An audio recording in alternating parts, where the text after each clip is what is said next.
Stefano Mori. Sa hindi may kakailang karisma at taglay na kagwapuhan ng Filipino-Italian na si Stefano Mori, isa siya sa mga naging crush ng bayan noon.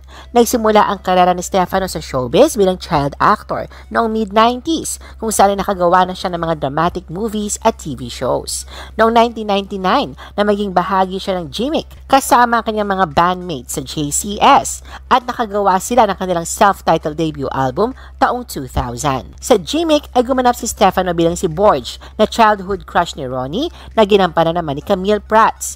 Ngunit na magtapos ang Gimmick noong 2002, ay marami ang nagulat na magdesisyon si Stefano na tuluyan ng iwanan ang kinang ng showbiz at mamuhay ng pribado.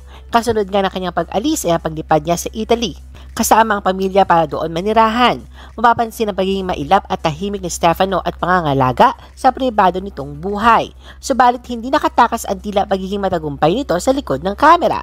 Ayon sa mga ulat, si Stefano ay isa ng matagumpay na businessman at chef ngayon. Nagmamay-ari siya ng restaurant sa Italia na tinawag na Casa Italia Ristorante Pizzeria and Delicatessen, na isa ring wine store at coffee shop, kung saan mayroon rin umanong mga branches dito sa Pilipinas. Gayunpaman, wala namang naiulat kung may sarili na ba itong pamilya. Ngunit matatanda ang taong 2016 nang kumalat ang balitang di umano'y engaged na si Stefano, pero hindi pa rin malinaw kung nagpakasal na nga ba sila ng kanyang long-time